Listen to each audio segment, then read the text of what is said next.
The damage from the country's economic storm continues to affect people around the state. Joining us now is Johansson, the Secretary of Business and Economic Development. Sir, thank you for being here. Good to be here. Let's talk about the new jobless numbers, the employment report for Maryland, which had more jobs being created at the same time the unemployment rate ticking up a little bit. Yeah. Help us understand that. What's going on?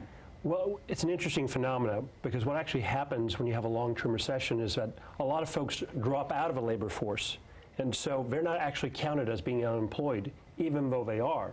So as the environment improves and jobs are being created, they come back into the labor force, and suddenly they're counted on the unemployment rolls. So last month we added about 10,400 jobs in the private sector. That's the 5th best in the United States. And so Maryland, even in these tough times, is moving forward. You have the same phenomenon at the national level, I guess. Maryland's unemployment rate, really all through this recession and the aftermath, has been about 2 points better than the national average. Drill into the trends you're seeing. Parts of the state, regions, industries, who's doing well, who's not? Well, sure. I mean, if you look at across the board, one of the most interesting things across the United States and across Maryland was that if you had a 4-year college degree, or if you did not have a 4-year college degree, you were twice as likely to be unemployed. If you didn't have a high school diploma, you were 3 times as likely to be unemployed. And so states that invested in education did disproportionately better throughout this recession. And we've had the #1 public school system in America for the last 3 years. And that's actually, helped us keep a lower unemployment rate. One of the tailwinds that's benefited states like Maryland with proximity to the federal government has been the consistent spending, actually the increase in some spending out of Washington benefits Marylanders who work for the federal government, a lot of contractors around here. Now that the buzzword seems to be austerity down in D.C., do you fear that turns into a headwind for the state? It's something we're monitoring closely. Obviously, the federal government's here. It's been here for a long time at many of the key and critical agencies. What's interesting, though, is that some of the agencies that are adding jobs here right now, like the National Security Agency, Cyber Command, and others like it, are very much part of a trend that we forecast seeing increased spending and increased jobs, even in tough fiscal times.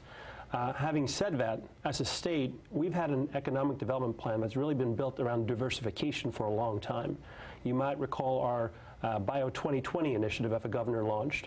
And if you look at the number of net new jobs from 2002 to 2010 that were created, 1/3 were actually life sciences jobs. And that's one of the reasons we have prioritized this sector, and obviously healing, although linked to the federal government with research, when it comes to new drugs and discoveries, it affects commercial markets around the world. We always hear that small and medium-sized businesses are the real engines of creating new jobs. Talk about the health of that sector of the economy versus the big companies. Sure.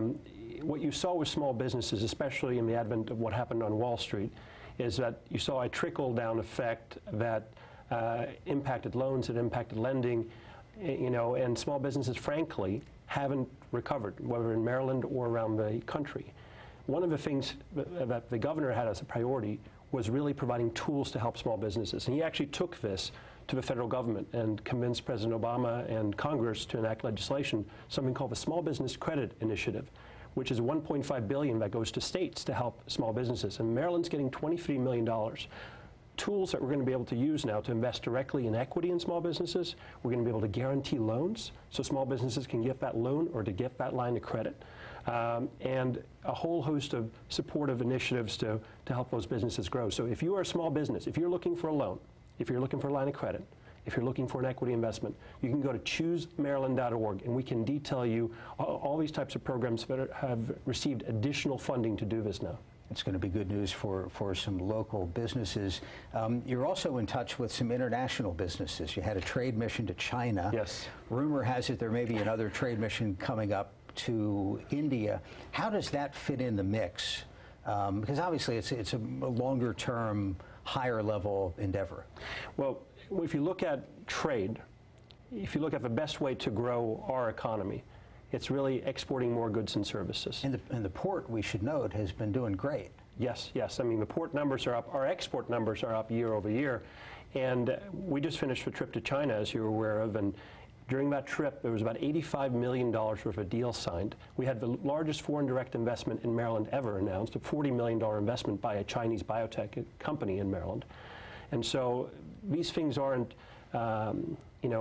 hypothetical missions. These are very much looking at business opportunities, taking businesses that have an interest in exporting into these markets, and meeting with companies that have an interest in investing in Maryland. And so for us, this represents a great opportunity. We're so blessed in this state to have a very diverse state.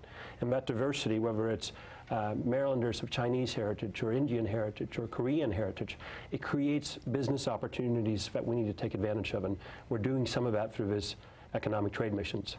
So as the Economic Development Secretary, you have the opportunity to talk to international leaders, talk to the big CEOs locally. If you have an opportunity to, through television, talk to some ma and pop business people out there, small and medium-sized businesses, what do you want them to know? How would you like to be able to perhaps assist in their development? Well, let me first off tell those businesses, I know that it's been tough, and there's so much uncertainty, and you look at the stock market and it feels like it's a ping pong ball in ways it bounces up one day and goes down the other day. Let me tell you though that in Maryland, if you have chosen to invest here, this has been one of the most stable places to invest in the United States, not over a month, not over a year, but over the last several years. And so we want to be a partner in that growth, and so you're going to see us providing tools to help you grow. And if you need capital, if you need a loan, if you're needing a line of credit, we can help you with that. The other thing I should mention is if there's state regulations or issues that prevent your growth, we want to hear about it. The governor's launched a whole new initiative called Maryland Made Easy, and you can go to easy.maryland.gov. And essentially, we're looking to streamline permits. We're looking to help you grow in Maryland. Very good. Christian Johansson, the Secretary of Business and Economic Development, thank you for being here. Thank you.